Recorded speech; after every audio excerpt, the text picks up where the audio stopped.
Hello guys, magandang araw po sa inyong lahat na nanonood sa akin sa kanilang bahay and welcome back po sa aking channel.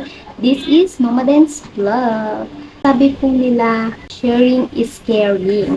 So dahil dyan, gusto ko pong i-share sa inyo sa mga kapwa mamis ko na nag-aasikaso ng kanilang mga maternity benefits ang app na ginamit ko para i-edit yung tatlong picture na kailangan ko. So, nabanggit ko nga dun sa isa kong vlog, di ba guys, na nahirapan akong ipasa yung resibo ng birth certificate ni baby, yung front at saka back ng birth certificate ni baby. Kasi pipicture mo yung tatlong yun. And pagsasamahin mo siya sa isang picture. Kasi isa lang yung pwede mong ipasa para sa SSS maternity. So, doon ako nahirapan app. And may nag-download ako na app na sobrang ganda niya, guys. Ang linaw niya and continuous yung pagkakasunod ng mga picture. So, pababa siya. And, ang good news pa dito, guys, wala siyang bayad. Masisave mo siya sa iyong device. So, di ba, nasabi ko nga yung mga na-download ko before is kailangan pa ng bayad and kailangan mo mag-register sa kanila bago mo pa masave sa phone mo. So, itong app na ito, hindi guys. And, oo nga pala, maraming nag-chat sa akin ngayon and nagko-comment kung ano daw yung resibo na hinahanap sa birth certificate. So, alam naman kasi natin na wala namang resibo yung birth certificate kapag binigay sa atin, di ba? Walang resibo yung live birth. So, ang gagawin niyo po para magkaroon kayo ng resibo, yung live birth po ni baby, pumunta kayo sa munisipyo kung saan kayo nanganak, and ipa-certify true copy nyo po yung date birth ni baby.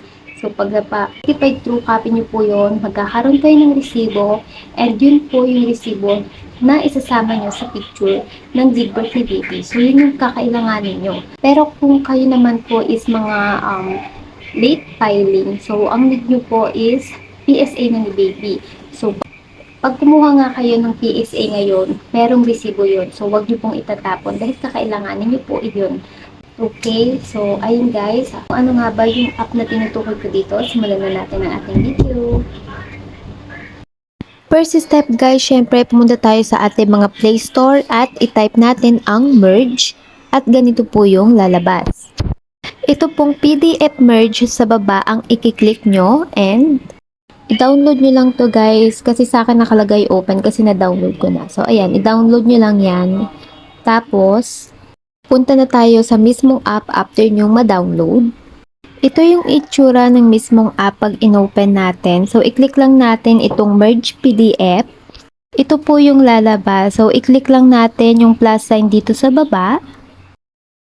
May lalabas po ng mga ganito. Ang i-click po natin dito is yung nasa pinakaunahan, which is files from device. Ito yung lalabas and hindi natin makikita yung mga picture. So, i-click lang natin itong 3 lines sa taas. I-click ko na lang itong recents kasi kakapicture ko lang naman ng mga requirements na kakailanganin natin. So, ayan guys, kita na natin agad yung mga kakailanganin nating pictures. So, ilo-long press lang natin yan. Ayan, isi-select natin kung ilan yung kailangan. And, i-click na natin itong done sa taas. After that guys, i-click naman natin itong next na nasa baba. Lagyan ng file name and i-click na natin itong merge PDF sa baba. Next is i-click natin itong save sa baba. Huwag nyo pa pong pipindutin yung back kasi po na-save pa lang siya dito sa app pero hindi pa po siya na-save sa inyong mga device. So, kailangan po nating i-click itong pen sa baba. Next po, i-click natin itong save copy sa taas. And i-click nyo po ulit yung save na nasa taas. After po nyan, nakasave na po iyan sa inyong mga device. So, punta na po tayo sa ating drive and i-click natin yan. Ayan po, kung makikita nyo nasa unahan yung inedit natin kanina. So, i-click natin yan.